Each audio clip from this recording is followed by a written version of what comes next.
Hello दोस्तों, आज फिर से मैं लेकर आ गई हूँ अपनी स्पिरिचुअल क्लास का नया चैप्टर।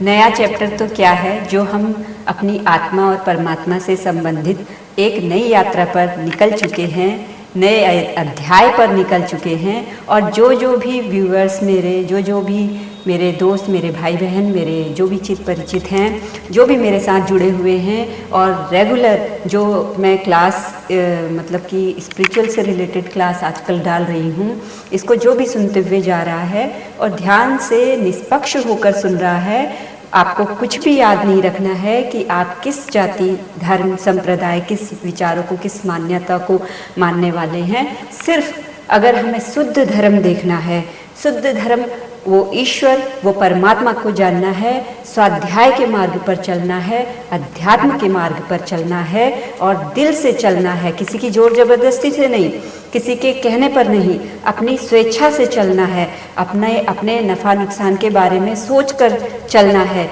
कि वास्तव में ये धर्म मेरे जीवन में परिवर्तन लाएगा ही लाएगा, या फिर आप धर्म या अधर्म के बीच अभी अंतर करना नहीं समझ पाते हैं, या नहीं समझ पाते हैं कि वास्तव में धर्म क्या है या अधर्म क्या है। तो ये सारी बातें समझने के लिए भी आपको किसी न किसी को तो सुनना पड़ेगा, जानना पड़ेगा, देखना पड़ेगा, या कहीं ना कहीं किताबों में पढ़ना पड़ेगा, ग्रंथों में, या फिर जो भी वेद पुराण शास्त्र वगैरह हैं, इसमें किसी का तो सहारा लेना पड़ेगा ये सारी चीज़ों को जानने समझने के लिए। लेकिन देखिए, किताबी ज्ञान केवल और केवल आपको यदि कोई गुरु दे रहा है तो वो भी केवल बता सकते हैं, लेकिन अगर वो ज्ञान जो गुरु ने दिया है वो आपके अनुभव पर नहीं उतरा है तो वो भी व्यर्थ है आपके लिए, गुरु के लिए नहीं। क्योंकि प्रत्येक गुरु तो अपने जीवन में पहले उस मार्ग पर चलता है, अनुभव करता है, अनुभव उसको होता है, तो वो अनुभव उनके जीवन में प्रज्ञा के रूप में उतरित होता है। जब वो प्रज्ञा उनके भीतर, वो विवेक उनके भीतर आता है, तभी वो पूरे विश्वास के साथ में उस ज्ञान का प्रचार प्रसार कर पाते हैं, तभी वो बोल पाते हैं। लेकिन जो ज्ञान का सत्य, जो उनका अपना आत्म का सत्य और उस परमात्मा का सत्य जो उन्होंने पाया है, वो केवल बता ही सकते हैं। अब अगला बंदा कोई भी उन्हें फॉलो कर रहा है या नहीं कर रहा है, लेकिन उन्हें सुन रहा है, तो सुनने से हो सकता है उससे समझ में भी आ जाए, हो सकता है समझ में ना भी आए। लेकिन अनुभव जब वो अगर उस चीज़ को समझना भी चाहता है, अपने जीवन में चाहता है कि मैं भी ऐसा अनुभव करूं या मेरे जीवन में भी सत्यता उतरे, मैं भी स्वयं की सत्यता को देख पाऊं, उस परमात्मा का मेरे साथ क्या लगाव है, या मेरा उससे या उसका मुझसे क्या जुड़ाव है, कैसे हम एक दूसरे से जुड़े हुए हैं, ये सत्य मैं स्वयं के अनुभव पर जान पाऊं। स्वयं के भीतर वो प्रज्ञा का मतलब होता है प्रत्यक्ष ज्ञान, उसी को बोलते हैं प्रज्ञा। और वो जब हम अपने जीवन में धर्म को धारण करते हैं और नए नए अनुभवों से गुजरते हैं, देखते हैं, सीखते हैं, समझते हैं, तभी प्रज्ञा रूपी मतलब प्रत्यक्ष ज्ञान रूपी अनुभव हमारे जीवन में उतरता है। और वही अनुभव क्या होता है, हमारे लिए हमारा सत्य होता है। तो आज मैं बताने वाली हूँ कि कल की क्लास में मैंने आपको बताया कि हमारी जो आत्मा है उसके पार्ट कौन कौन से होते हैं, और जो पार्ट हैं, जो उसके अंग हैं, वो अंग क्या हैं, साधन हैं। किस प्रकार का साधन, अपने आप को समझने का, स्वाध्याय करने का, अध्यात्म की यात्रा में उतरने का साधन, उस तक पहुँचने का, उस परमात्मा को जानने का, अपनी आत्मा को जानने का एक मार्ग, एक रास्ता और एक साधन, जिसकी वजह से हम सत्य तक पहुँच पाते हैं, सत्य को जान पाते हैं, समझ पाते हैं।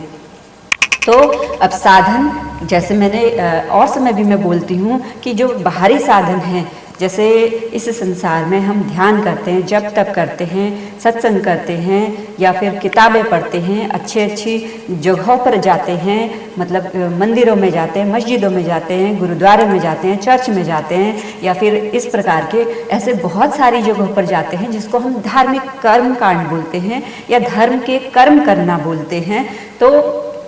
ये हमारा है बाहरी साधन। वो भी साधन किसका है? उस परमात्मा से ही लिंक होने का, उस परमात्मा से ही जुड़ने का साधन। लेकिन जो विवेक, जो प्रज्ञा हमारे भीतर, सत्य की अनुभूति हमारे भीतर उतरती है, वो तो अंतर्मुखी होके, क्योंकि ये जो साधन अभी मैंने आपको बताए ये बहिर्मुखी साधन है और अंतर्मुखी भी होंगे, लेकिन तब जब तुम ईमानदारी से स्वाध्याय की यात्रा में उतरोगे। जब आप ईमानदारी से स्वाध्याय की यात्रा में उतर जाते हैं और एक दृढ़ निश्चय के साथ में स्वधर्म पर, सद्गुणों पर चलना शुरू कर देते हैं और ईश्वर की ली गई पग पग जो भी उसकी परीक्षाएं होती हैं उस पर डटे रहकर अपने हर स्थिति परिस्थिति से मुकाबला करते हैं, तो तब वो ईश्वर भी आपको देखता है कि नहीं, आप अपने इरादों के पक्के हैं। आपने जो ठान लिया कि आपने धर्म को धारण करना है, आपने सत्य को जानना है, आपने स्व के सत्य को भी जानना है, उस परमात्मा के सत्य को भी जानना है, तब जाकर जो आप बाहरी साधन, ये सारी चीज़ें, ध्यान का, सत्संग का, पवित्र किताबों का, या फिर मंदिर मस्जिदों गुरुद्वारों में पवित्र जगहों पर जाने का, जो भी हम यात्राएं करते हैं, ये सब करने का, इन सब का जो फायदा है वो आपको तब बहुत अच्छे रिजल्ट के रूप में मिलना शुरू हो जाता है। नहीं तो आपने अध्यात्म की यात्रा शुरू नहीं करी, अपने स्वाध्याय की यात्रा, स्वयं को देखने की यात्रा, स्वयं को जानने समझने की यात्रा शुरू नहीं करी, लेकिन बाहरी दिखावा किया, बाहरी आप इसे दिखावा भी नहीं कह सकते, क्योंकि जब हम अवेयर ही नहीं रहते, जागरूक ही नहीं रहते अपनी आत्मा परमात्मा के प्रति, बस हमें पता है कि हाँ मंदिरों मस्जिदों गुरुद्वारे में भी भगवान है और इधर भी है उधर भी है, सब में है, हमने सुना है तो हम मान भी लेते हैं, हम कह भी लेते हैं कि हाँ परमात्मा तो सब जगह है, तो मतलब कि ऐसा भी हम मानते हैं, लेकिन अनुभव पर नहीं उतरा, अनुभव पर कभी ये चीज़ हमने उतारने की कोशिश भी नहीं करी। तो इस वजह से हम बाहरी कर्मकांड तो करते हैं, लेकिन क्या करते हैं, सिर्फ मन की संतुष्टि हो जाती है कि हाँ हमने फलानी यात्रा कर ली, हमने ये तीर्थ स्थान हम चले गए, हमने ये किताबें अपने जीवन में पढ़ ली, हमने ये वाले शास्त्र पढ़ लिए, हमने ये पढ़ लिया, हमने वो कर लिया, तो ये सारी चीज़ें मन की संतुष्टि के लिए होता है। लेकिन स्वाध्याय क्या है? अपनी आत्मा की यात्रा शुरू करना, अध्यात्म पर चलना, मतलब कि अध्यात्म का मतलब है अध्ययन करना, स्व का अध्ययन करना, अपनी आत्मा का अध्यात्म, अध्ययन प्लस आत्मा, मतलब अपनी आत्मा का अध्ययन करना, अपने आप को पढ़ना, यही है अध्यात्म का रास्ता। और अपने आप को पढ़ते समय मनुष्य अपने भीतर के गुणों को भी पढ़ता है, मतलब कि धर्म को भी देखता है, और अपने भीतर के दुर्गुणों को भी पढ़ता है, मतलब कि अधर्म को भी देखता है। और जो मनुष्य अपने भीतर केवल और केवल धर्म ही धर्म, मतलब ये देखता है कि मेरे अंदर तो सद्गुण ही सद्गुण है, दुर्गुण नाम की तो कोई चीज ही नहीं है, तो वो हो सकता है उसका अहंकार भी हो, और हो सकता है वास्तव में उसकी आत्मा इतनी पवित्र हो, उसने अपने जीवन में इतना संघर्ष किया हो, उसने अपने जीवन में वो धर्म का रास्ता अपनाया हो, तो ऐसा भी हो सकता है। लेकिन ऐसे बहुत ही गिने चुने, बहुत ही कम लोग मिलेंगे जो वास्तविक अर्थ में स्वाध्याय पर हैं और धर्म, स्वधर्म को धारण किए हुए हैं, सत्य धर्म को धारण किए हुए हैं। लेकिन ऐसा मनुष्य जो वास्तव में अपने जीवन को सत्य धर्म पर धारण किए हुए है, वास्तव में उसने अध्यात्म को अपने जीवन में देखा, समझा, परखा है, अपनी प्रज्ञा, अपने विवेक को उस ऊंचाई तक लेकर गया है जिस ऊंचाई पर हर महात्मा संत पहुंचता है, जिस ऊंचाई पर वो क्या होता है, उसकी आत्मा और परमात्मा एक हो जाती है। तो ऐसा मनुष्य यदि कोई भी हो, उसके जीवन में संघर्ष तो बहुत ही होगा और अंतहीन संघर्ष होगा, और ऐसा तो हो ही नहीं सकता कि बिना संघर्षों के वो उतनी ऊंचाई पर पहुंच जाए, क्योंकि जो मंजिल उसे मिलती है, ये जो हम कहते हैं निर्वाण की, मोक्ष की या मुक्ति की, या फिर आत्मा से परमात्मा होने की ये जो यात्रा होती है, ये जो लक्ष्य है, ये जो मंजिल है, ये बेशकीमती है। ये ऐसे ही हर किसी को भी ऐसे ही अध्यात्म पर चलने पर अगर मिल जाए, आसानी से मिल जाए, तो इस वस्तु का मोल ही क्या रहेगा? कुछ भी नहीं रहेगा, वो अनमोल है। इसीलिए उसके मार्ग पर चलने वाले बहुत कम होते हैं। क्यों? क्योंकि उन्हें दर बदर कितनी मुश्किलों, कितनी कठिनाइयों का सामना करना पड़ता है, कितनी परीक्षाओं का सामना करना पड़ता है, कितने दुखों को देखना, समझना और हर चीज़, हर एहसास को अपने भीतर उस चीज़ का आकलन करना और जो एक एक धर्म और अधर्म के तत्व हैं उनको जानना, समझना, प्रकृति के बाहरी स्वभाव, अपने भीतर के बाहरी स्वभाव, मतलब अंतर्मुखी भी होना और बहिर्मुखी भी होना, न जाने बहुत इतने सारी चीज़ों को देखने समझने के बाद में जब कहते हैं ना कि एक पत्थर भी जब भगवान की मूर्ति बनता है तो न जाने कितने बार उसे चोटें खानी पड़ती हैं, कितने बार उसे न जाने कहाँ कहाँ से टूटना पड़ता है और तब जाकर अंत में वो भगवान की मूर्ति के रूप में पूजा जाता है। सेम ऐसे ही जब एक हीरा होता है, एक कच्चा हीरा होता है, वो भी जब कोहिनूर बनता है, वो भी जब तराशा जाता है, उसे भी न जाने कितनी कितनी प्रक्रियाओं में से गुजरना पड़ता है, तब जाके उसकी एक बेशकीमती कीमत होती है, तब जाके वो अनमोल होता है। और ऐसे ही एक बीज जो धरती के अंदर होता है, वो जब तक अपना पूरा अस्तित्व समाप्त नहीं कर देता तब तक उसके भीतर से एक विशाल वृक्ष जन्म ले ही नहीं सकता। अगर वो बीज ये कहे कि मैं बीज भी बना रहूँगा और बीज बने रहते रहते विशाल वृक्ष भी बन जाऊँगा, तो क्या ये संभव है? नहीं संभव है। उसे मिटना ही होगा, उसके अपने अस्तित्व को उसे मिटाना ही होगा ताकि वो एक फलदार वृक्ष बन सके, एक विशाल वृक्ष बन सके। तो ऐसे न जाने कितने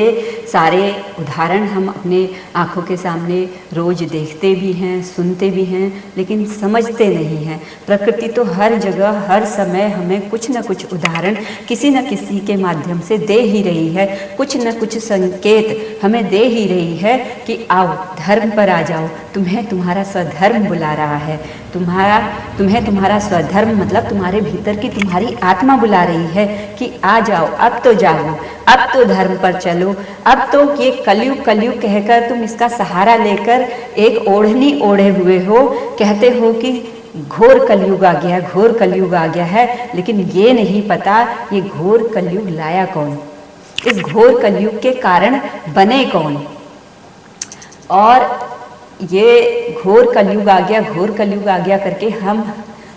हम सभी यदि अपने अंदर झांके तो हम एक दूसरे पर ही उंगली करते हैं कि मैं तो सही हूँ, मैं तो धर्मवान हूँ, मैं तो धार्मिक हूँ। घोर कलयुग इसकी वजह से आया। ये बहुत दुरात्मा है, ये बहुत दुराचारी है, ये बहुत क्या है, अधर्मी है। लेकिन अगर हम सद्गुण और दुर्गुणों को देखें, स्वयं के भीतर झांक कर देखें और ये देखें कि और भले ही अधर्मी हो, पापी हो, दुराचारी हो, दुर्गुणी हो, हम कैसे हैं, हमें दूसरे पर नज़र डालनी ही क्यों है कि वो ऐसा है या कैसा है। हाँ, हमारे साथ कुछ परिस्थितियाँ गलत चल रही हैं तो उस परिस्थिति से, उस अधर्म से या उस अन्याय से या उस हिंसा से हम कैसे बचें, उस स्थिति परिस्थिति के अनुसार हमें उपाय करना जरूरी है। हमें उस अन्याय से, उस अधर्म से लड़ना जरूरी है। लेकिन फिर वही बात कि अगर हम युग को बदलना चाहते हैं, अगर हम हमारे समाज को बदलना चाहते हैं, इसे रहने लायक बनाना चाहते हैं, इसे वास्तव में स्पिरिचुअल समाज बनाना चाहते हैं, आध्यात्मिक समाज बनाना चाहते हैं, क्योंकि धार्मिक समाज तो हम सभी ने देखा है कि धार्मिक समाज कैसा हो गया है, जिसे हम कर्म कांड के नाम से जानते हैं कि बाहरी बाहरी दिखावा कर्म कांड। और ये किसी एक जाति धर्म संप्रदाय की बात नहीं है, किसी एक हिंदू की या मुसलमान की या सिख की या ईसाई की बात नहीं है, ये हर जाति संप्रदाय में है कि जो बाहरी बाहरी दिखावा है। प्रत्येक मनुष्य बाहरी बाहरी दिखावा कर रहा है। बाहरी दिखावे का मतलब बाहरी कर्म कांड कर रहा है। अब बाहरी कर्म कांड से मतलब लोग खाली जो पूजा अर्चना कर दी, घंटी बजा दिया या जागरण ये सब कर दिया, कर्म कांड के नाम पर लोग अधिकतर क्या करते हैं, पंडितों को निशाना बनाते हैं या फिर संतों को निशाना बनाते हैं या पूजा पाठ को, मूर्ति आराधना को, इसको निशाना बनाते हैं। कर्म कांड का मतलब सभी व्यक्तियों के, सभी जाति संप्रदायों के लोग जो बाहरी दिखावा कर रहे हैं, भीतर से दुर्गुण से भरे हुए, बाहर से सद्गुणों का आचरण करने का दिखावा करते हुए जो भी मनुष्य है, चाहे वो किसी भी जाति धर्म का व्यक्ति हो, वो सब कर्मकांडी ही है। किस बात का कर्मकांडी? धार्मिक होने का कर्मकांडी। वास्तव में हमारी भीतर की चेतना जागे। हम स्वयं ही नहीं चाहते कि हमारी आत्मशक्ति आखिर है क्या, हम स्वयं ही नहीं जानना चाहते कि आखिर वो परमात्मा जिसे हम सभी अपने अपने जाति संप्रदायों में ईश्वर, अल्लाह, गॉड, भगवान कह के पूज रहे हैं, आखिर वो है क्या। अगर हम जानना चाहते तो हम स्वाध्याय के रास्ते पर निकलते। स्वाध्याय के रास्ते पर मतलब अपने गुण दोषों को देखने के रास्ते पर अंतर्मुखी होते, अपने आप को सुधारने की कोशिश करते, अपने भीतर के अवगुणों को देखने की कोशिश करते, बजाय कि दूसरों को देखने के, दूसरों को नीचा गिराने की बजाय, दूसरों से प्रतिस्पर्धा करने के बजाय हम स्वयं को देखते कि हम हमारे जीवन में कितना ऊंचा उठ रहे हैं। विचारों के लेवल पर हम अपने बॉडी के लेवल पर कितने अच्छे काम कर रहे हैं, हम अपनी वाणी के लेवल पर कितना अच्छा बोल रहे हैं, कितना अच्छा काम कर रहे हैं, हम अपने मन के लेवल पर कितना अच्छा बोल रहे हैं, कितना अच्छा सोच रहे हैं, कितना अच्छा उसको विचारों से भर रहे हैं। ये सारी बातें हम अपने भीतर अगर सच्चे भाव से, निर्मल भाव से, स्वच्छ भाव से देखें, वास्तव में अगर हम अपने आप को धार्मिक कहते हैं, धर्म को मानने वाला कहते हैं, धर्म के प्रति कट्टर कहते हैं अपने आप को, तो वास्तव में हम अध्यात्म की यात्रा पर चलते, स्वयं की यात्रा पर, स्वयं की आत्म की यात्रा पर चलते। ये तो एक बहाना हो गया कि हम आत्मा को नहीं मानते, परमात्मा को नहीं मानते, जबकि परिणाम जब उनके जीवन में आते हैं सुख या दुख के, जब उन्हें स्वयं अपने हृदय से ये अनुभव होने लगता है कि जीवन भर मैंने जो ये कर्म किए, क्योंकि अपने अपने कर्म तो भले ही और कोई जाने ना जाने, लेकिन हम स्वयं तो जानते हैं ना कि हमने किस किस मनुष्य के साथ में कौन कौन सा कर्म किया है, या कौन कौन सा अधर्म किया है, या कौन कौन सा धर्म किया है। हम अपने धर्म के कर्मों को भी अच्छे से जानते हैं, हम अपने अधर्म के कर्मों को भी अच्छे से जानते हैं। और जब जीवन में परिणाम हमारे सोच के विपरीत आता है, और जब हम अपने अहंकार में इतना डूब जाते हैं कि अगले बंदे को नहीं देख पाते कि वो वास्तव में धर्म पर चल रहा है या नहीं चल रहा है, और अगर वो वास्तव में धर्म पर चल भी रहा है और हम उसके मार्ग में बाधक बन रहे हैं, तो क्या हम धर्मवान हैं? क्या हम धर्म का कार्य कर रहे हैं? तो जब ऐसी छोटी छोटी बातों पर भी हम ध्यान नहीं देते हैं तो इनका परिणाम तो आएगा ही, जीवन में कभी ना कभी तो आएगा ही, क्योंकि आपके पाप का घड़ा भी तो भरेगा ही कभी ना कभी। अब वो पाप का घड़ा देखिए, अगर अधर्म के काम मैंने किए हैं तो मेरे पाप का घड़ा भी तो भरेगा ही कभी ना कभी। सेम ऐसे ही प्रत्येक व्यक्ति जो अधर्म का कर्म तन से, मन से और वाणी से करते हुए आया है, वाणी से किसी के प्रति इतने अपशब्द बोलते हुए आया है, इतना गलत सलत बोलते हुए आया है, ऐसा मतलब उसने प्रचार प्रसार किया है कि जो अधर्म की सीमाएं भी लांघ दे, तो क्या ये अधर्म का कर्म नहीं है? तो वैसे ही मन से अपने मन को इतना कलुषित किया है कि जिस मन को वो सकारात्मक सोच से अपने जीवन की गति के लिए, प्रगति के लिए लगा सकता था, वो अपने जीवन पर ध्यान न देके, अपने स्व की आत्मा पर ध्यान न देके दूसरों के लिए उसने हमेशा उस मन की शक्ति का गलत इस्तेमाल किया। तो ये सारे कर्म क्या हैं? ये जब पाप का घड़ा भरता है तो फिर फूटता ही फूटता है। और ऐसे लोग जो जिंदगी भर अधर्म के ही कर्म करते हुए आए हैं, अधिकतर अधर्म के ही कर्म करते हुए आए हैं, इनका एक फंडा मतलब कि इनका एक ये मान लीजिए, ये इनके दिमाग में बैठा हुआ है कि जब तक पकड़े नहीं गए तब तक लगे रहो तन मन धन से पूरा बर्बाद करने के लिए। और जब कभी भी इनकी गलतियां पकड़ी जाती हैं, वो भी पक्के सबूतों के साथ पकड़ी जाती हैं, तब ये एक हथियार अपनाते हैं माफ़ीनामे का, दिखावे की माफ़ीनामे का। हाँ, अगर आपके पास सबूत नहीं हैं तब भी ये अपनी बातों से मुकर जाएंगे, तब भी ये अपनी गलतियों को स्वीकार नहीं करेंगे। लेकिन जब आपके पास इनके खिलाफ कोई भी पुख्ता सबूत होगा जिससे कि ये चाहकर भी मुकर नहीं सकते, तब ये केवल और केवल एक ही हथियार अपनाते हैं, माफ़ी मांगकर बच निकलना। अभी तक हमने अपने जीवन में जितने भी कर्म किए हैं, चाहे धर्म के चाहे अधर्म के, लेकिन किस बिहाफ पर किए हैं? बहिर्मुखी होकर किए हैं, बाहरी दिखावे को, अपने मैं के अहंकार को पूरा करने के लिए किए हैं, अपनी सत्ता को बनाए रखने के लिए, अपना वर्चस्व बनाए रखने के लिए, अपनी बातों को मनवाने के लिए किए हैं। तो क्या किया है? साधन कौन से लिए हैं इन सभी बातों को करने के लिए, इन सभी अधर्म को करने के लिए? यही हमारी आत्मा की जो 5 ज्ञानेंद्रियां हैं, आँख, कान, नाक, मुंह, जीभ और त्वचा। तो ये क्या है? ये जो 5 ज्ञानेंद्रियां, इन्हीं का तो सहारा लिया। कर्मेंद्रियां भी हैं, कर्म करना जिनसे हम कर्म करते हैं, लेकिन मैं यहाँ पर आत्मा की बात कर रही हूँ, इसलिए मैं यहाँ पर ज्ञानेंद्रियों की बात कर रही हूँ। तो मेन सहारा हमारा क्या है, जो काम है, जो शुरू है, पहले हम आंखों से देखते हैं, तभी देखकर किसी का अच्छा देखकर हमारे भीतर क्या होता है, ईर्ष्या, द्वेष, जलन कि इसका अच्छा कैसे हो गया, इसका तो ऐसा नहीं होना चाहिए था, ये तो इस लायक है ही नहीं। ये मैं उन लोगों की बात कर रही हूँ जो नेगेटिव पॉइंट, जो लो वाइब्रेशन में रहते हैं, जो हमेशा दूसरे से ईर्ष्या जलन करते हैं, और जो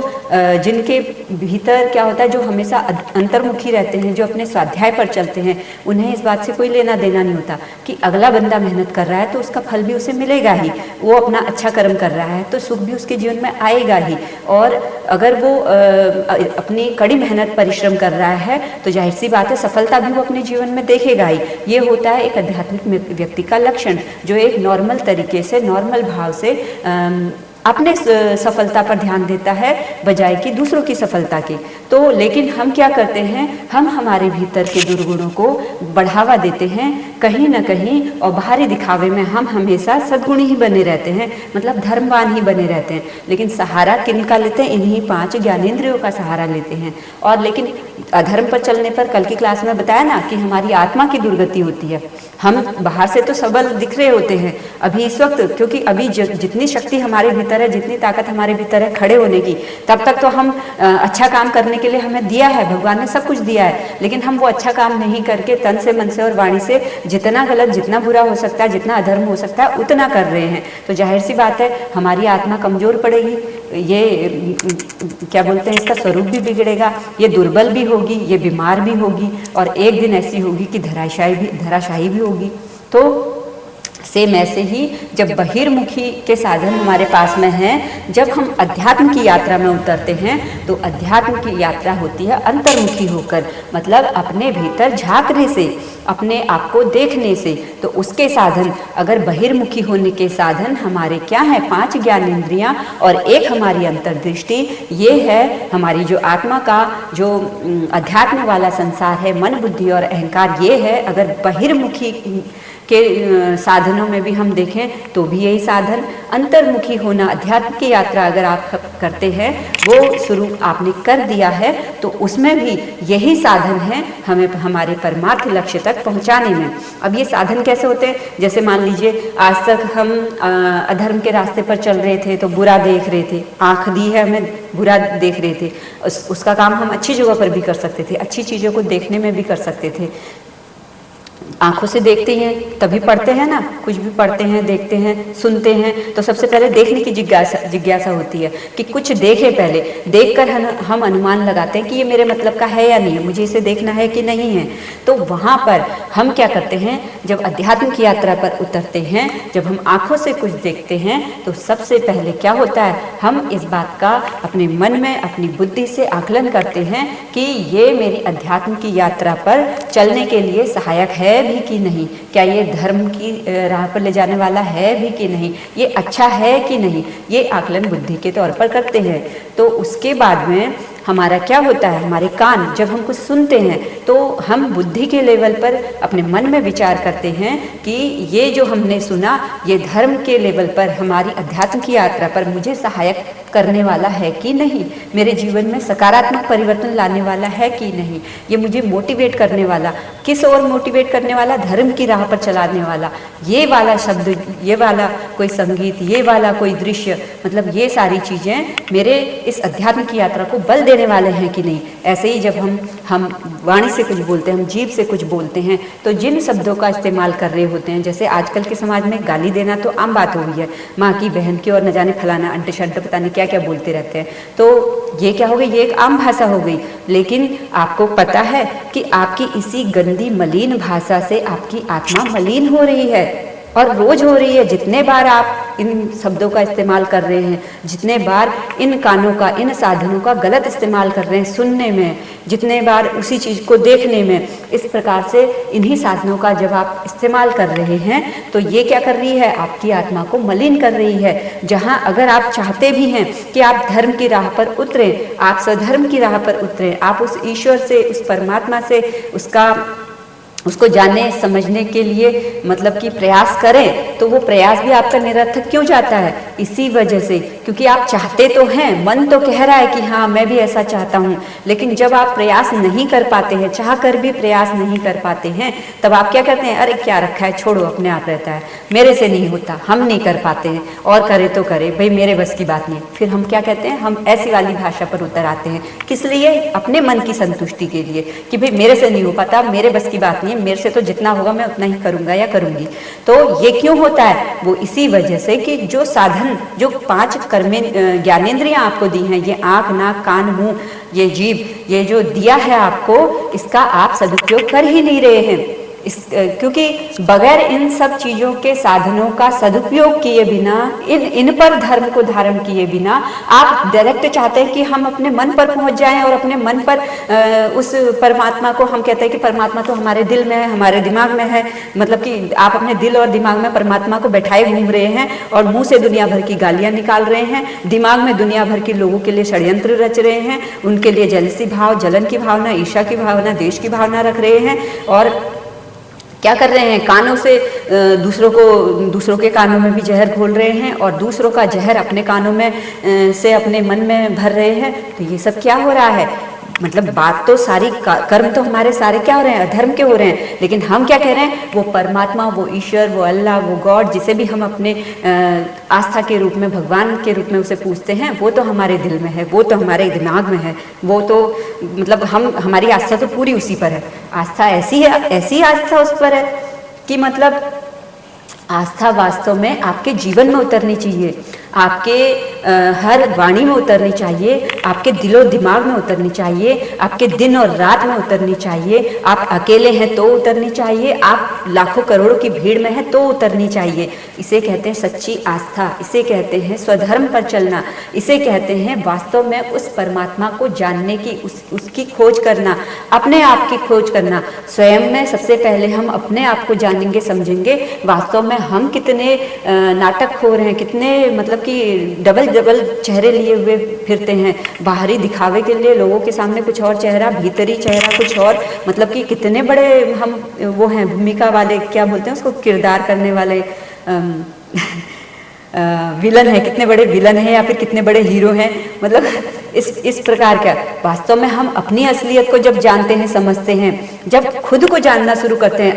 अंतर्मुखी होके, तो जब हमारी ये यात्रा शुरू हो जाती है ना, और अपनी हर एक सच्चाई को हम देखना शुरू कर देते हैं और देखते देखते स्वीकार भी करते हैं कि हाँ मैं इतना बुरा हूँ या बुरी हूँ, हाँ मैंने इतना अच्छा किया है या मतलब मैं अच्छी भी हूँ या अच्छा भी हूँ। मतलब जब आप अपने अच्छाई और अपनी बुराई दोनों को देखते हैं, समझते हैं और स्वीकार करते हैं, और फिर निर्णय लेते हैं कि अब तक जो हुआ सो हुआ, अब आगे मुझे धर्म पर ही चलना है, अब आगे मुझे अध्यात्म की राह पर ही चलना है, अब मुझे अंतर्मुखी होने के लिए जो साधन मिल रहे हैं, सर्वप्रथम मैं उस पर ईमानदारी से काम करूंगा, और उसके साथ साथ इस यात्रा में जैसे जैसे मुझे बाहरी साधन भी मिलते जाएंगे, बिना किसी पक्षपात के, बिना किसी संकोच के, बिना किसी और भी विचारों और मान्यताओं में फंसे हुए, बिना किसी औरों की बातों को सुने हुए, मैं मेरी अंतर्मन की बात को, अंतर्मन की आवाज़ को सुनूंगा या सुनूंगी। मैं उस धर्म पर चलूंगी जिस पर मेरी आत्मा मुझे गवाही दे रही है, जिस पर मेरी अंतरी आत्मा मुझे कह रही है, जिस पर मेरे भीतर का जो अंतरी, जो ईश्वर है, जो परमात्मा है, जो मेरे भीतर ही है, जिस पर वो मुझे चलाना चाहता है और मेरे सामने भारी भारी साधनों को पेश कर रहा है, तो मैं उस पर शक नहीं करूंगी या करूंगा, और मैं उस पर चलूंगा, आगे बढ़ूंगा और सीखूंगा, समझूंगा इस जीवन को, इस जीवन की यात्रा को, कि वास्तव में ये जीवन क्या है, जीवन की यात्रा क्या है, वास्तव में सुख क्या है, दुख क्या है, वास्तव में धर्म क्या है, अधर्म क्या है, वास्तव में आत्मा क्या है, परमात्मा क्या है, वास्तव में अध्यात्म क्या है। तो तब ये जितनी भी ज्ञान इंद्रियां हैं हमारी, ये सब हमारे अधर्म का, हमारे नाश का कारण भी बनती हैं, हमारे भौतिक संसार के जीवन में ही हमें बाधे रख सकती हैं, और यही साधन हमारी मुक्ति का साधन भी बनती हैं, हमारी मुक्ति का कारण भी बनती हैं। तो आज की वीडियो यहीं पर समाप्त करते हैं, और अभी तक की क्लास आपने मेरी अगर सुनी है तो आप लोग मुझे कमेंट करके ज़रूर बताइएगा कि अभी तक आपको कैसा लगा। और अगर आप किसी कारण से आप कमेंट नहीं भी करते हैं तो कोई बात नहीं, हो सके तो इसे शेयर ज़रूर करना, तब तक के लिए धन्यवाद। मेरी सभी वीडियोस के मेरे YouTube चैनल कल्पना अधिकारी को अभी तक आपने सब्सक्राइब नहीं किया है तो जल्दी से सब्सक्राइब कर लीजिए, बेल आइकन को दबाना मत भूलना ताकि आने वाली सभी वीडियोस के नोटिफिकेशन आपको बराबर मिलते रहे। तब तक के लिए धन्यवाद। और हाँ, एक बात और मैं आपसे कहना चाहती हूँ, क्योंकि आज जब मैं ध्यान में बैठी थी तो मेरे मन में ये वाली बात भी आई थी कि ये जैसे सावन के सोमवार अब स्टार्ट हो रहे हैं, वैसे तो हो चुके हैं 30 तारीख से, लेकिन जो सोमवार है, पहला सोमवार है, ये 3 तारीख को पड़ रहा है। तो कहीं ना कहीं ईश्वर से संबंधित मेरे भीतर ये प्रेरणा मुझे मिली कि जो भी अभी तक जितने भी, मुझे नहीं पता कि मेरे व्यूवर्स यहाँ पर कौन कौन है, किस जाति धर्म से बिलोंग करते हैं और मेरी वीडियो को किस भाव से देखते हैं, किस भाव से सुनते हैं और क्या जानना समझना चाहते हैं मेरे बारे में, या फिर मेरी वीडियो से कुछ सीखना समझना चाहते हैं, या फिर क्या उद्देश्य है उनका इस वीडियो को देखने का, सुनने का, मैं नहीं जानती। लेकिन फिर भी मेरे अंतरी प्रेरणा मुझे ये मिली कि अगर वास्तव में आप अध्यात्म पर चलना चाहते हैं, अगर वास्तव में आप अपने परमात्मा को जानना चाहते हैं, आप किसी भी जाति से हो, हिंदू हो, मुस्लिम हो, सिख हो, ईसाई हो, चाहे कोई भी हो, किसी भी जाति से हो, वास्तव में जिसको आप परमात्मा कहते हैं, आप उसे जानना चाहते हैं, उसे समझना चाहते हैं, तो एक प्रयोग मैं आपको बता रही हूँ और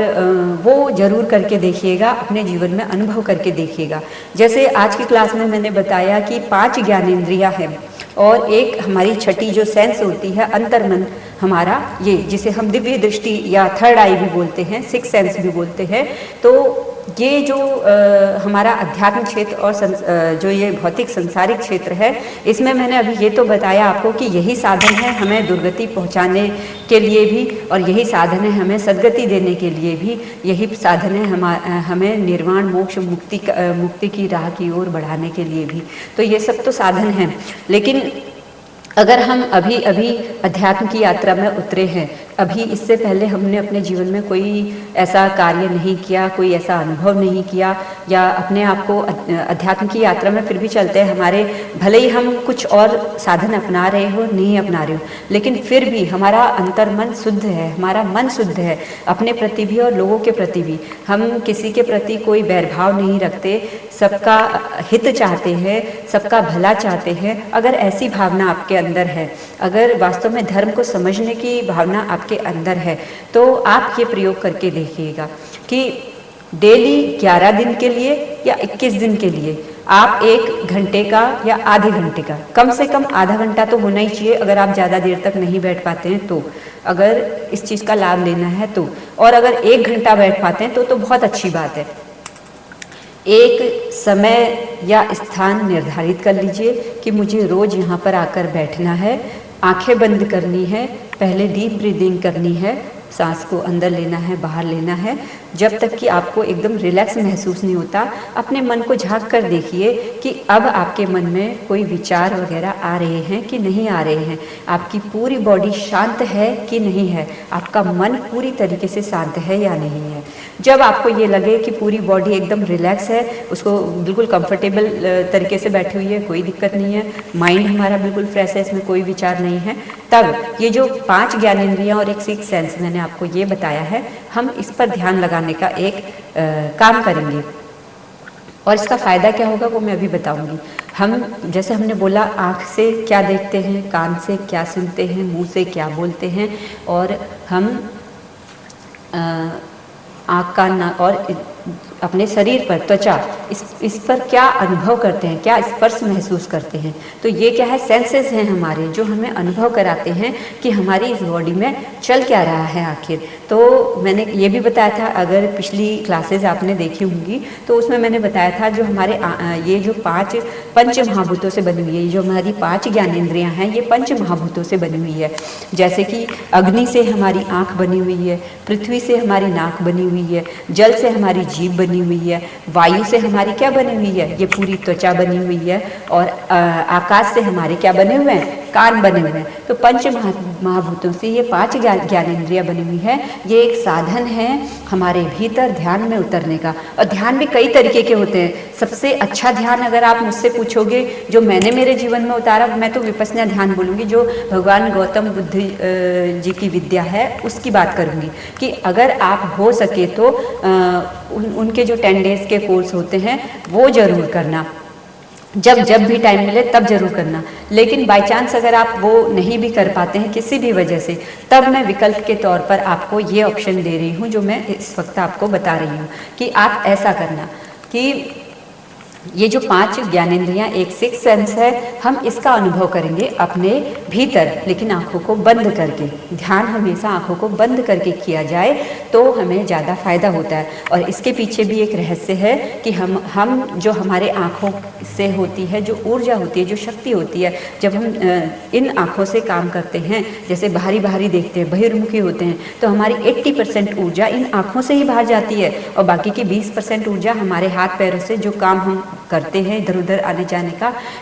शरीर से काम करते हैं, वो 20% ही होता है। लेकिन सबसे ज़्यादा एनर्जी हमारी आंखों से ही जा रही होती है। लेकिन जब हम आंखें बंद करके ध्यान में रिलैक्स मोड पर बैठे होते हैं तो ये ऊर्जा बाहर न जाकर क्या होती है, हमारे ही भीतर क्या कर रही होती है, चक्कर लगा रही होती है। तो हमारे ही भीतर इसका फ्लो रहता है। तो इस ऊर्जा का हम सदुपयोग करेंगे इन ज्ञानेंद्रियों का सहारा लेकर। जब हम रिलैक्स मोड में बिना किसी